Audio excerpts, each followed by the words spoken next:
코로나19 신규 확진자가 950명으로 급증하면서 국내 첫 환자 발생 이후 역대 최다를 기록했습니다. 방역당국은 현재의 확산세를 꺾지 못하면 3단계 격상이 불가피하다면서 철저한 방역수칙 준수를 당부했습니다. 취재기자 연결돼 있습니다. 신현준 기자. 네, 신현주입니다. 네, 500명에서 600명대를 이어가다가 이번에 900명대로 크게 늘었군요. 네, 오늘 0시 기준 코로나19 신규 확진자는 950명입니다. 하루 전보다 261명 늘었는데요. 지난 1차 대유행의 정점이었던 2월 29일 909명보다 많고 코로나19 첫 환자가 발생한 지난 1월 20일 이후 최다입니다. 확진자 수는 지난달 초만 해도 100명대 안팎이었는데 한 달 새 10배 가까이 치솟은 겁니다. 감염 경로를 보면 국내 발생이 928명, 해외 유입이 22명입니다. 국내 발생을 지역별로 보면 서울이 359명, 경기 268명, 인천 42명 등 수도권에서만 669명입니다. 비수도권은 부산이 58명으로 가장 많습니다.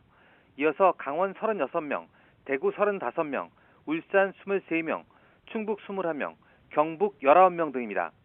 제주를 뺀 전국 16개 시도에서 신규 환자가 나왔습니다. 해외 유입 확진자 22명 가운데 12명은 검역 단계에서 확인됐습니다. 사망자는 6명이 추가돼 누적 578명이고 위중증 환자는 10명 증가한 179명입니다. 선제적 검사가 늘면서 어제 하루 검사 건수는 3만 8천여 건으로 전날보다 5,300여 건 늘었고 양성률은 2.46%로 0.39%포인트 높아졌습니다.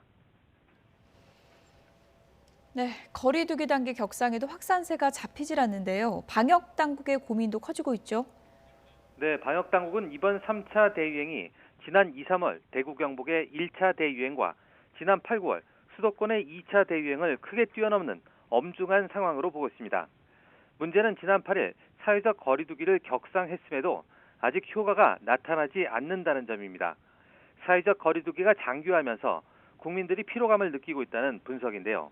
지난 주말 수도권의 휴대전화 이동량이 직전 주보다 0.6% 증가한 것도 이런 점을 반영합니다. 정부는 다음 주부터 3주간을 집중 검사 기간으로 정하고 선제적 검사 확대 등 대책을 내놓았는데요.